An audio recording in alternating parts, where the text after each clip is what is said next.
Nous réunit, c'est la tradition, appelée Katinen. Katinen est une tradition chez nous les Diola, uniquement pour les jeunes garçons. À partir de 2 ans, moins de 2 ans, il suffit qu'ils poussent des dents, tu peux être initié. Et cette initiation-là, ça a commencé hier. Aujourd'hui, c'était la cérémonie.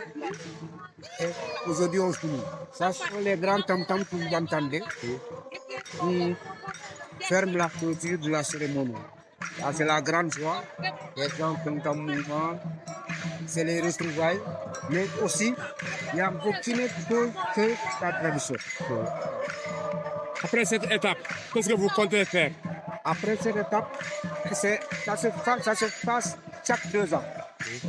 Donc nous sommes à l'an 2024, l'an 2026, il y en aura. Chaque 2 ans. Maintenant, après ça, il y aura la grande circoncision qui n'est pas encore annoncée. Parce que chez nous, ça ne s'annonce pas encore. La dernière année, c'était 2004. Maintenant, on attend. Nous étions initiés en 72, 1972. Pas de 112 jusqu'à 2024. L'écart des années. Pour vous, cette culture, c'est intéressant? C'est très intéressant. Très intéressant parce que sans cette culture, tu ne seras pas circoncis.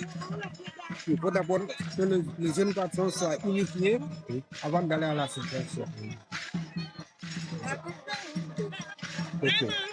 Pourquoi cette coutume traditionnelle? Nous l'avons trouvée depuis nos grands-parents. Chaque 2 ans. Alors, c'est des coutumes. Votre dernière tradition, le Boukitom, c'est en quelle année? La dernière année, c'était 2024. 2024. Et nous avons été initiés de Bukitobi en 1972. Après 1972, il n'y avait pas de Bukitobi jusqu'à 2024. Pour vous, le Boukout, qu'est-ce que ça a commencé l'homme, surtout le Diola? C'est ce qui rend l'homme ce qu'il doit être responsable de notre. Il y a cette connaissance qu'on lui transmet dans le bois sacré.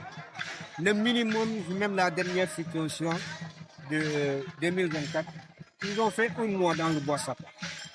1 mois, ferme. 1 mois, 1 semaine avant la sortie. Donc, on tenait ici pour tout ce que c'est pour l'homme. Les secrets. Le bois sacré. Qu'est-ce que la vous dites Kachinen? Kachinen, c'est l'initiation du jeune garçon. Des fois, il peut être âgé, des fois, il n'a que 2 ans, d'autres moins même de 2 ans. Moins de 2 ans. Cette initiation lui permet d'avoir comment pourrais-je le dire? C'est une initiation qui permet de protéger l'enfant. À un moment où c'est une protection mystique contre les mauvais effets. Cette fois, si tu n'es pas initié, tu ne peux pas pénétrer dans cette vie-là. Quels sont les villages qui sont en train de faire le Kachinen? Ici, dans le royaume Mofogi, aujourd'hui, c'est le tour de Komodo.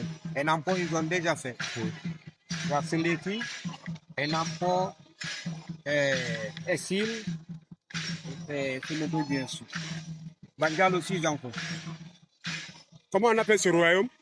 Le royaume Afilega. Pourquoi le royaume Afilega?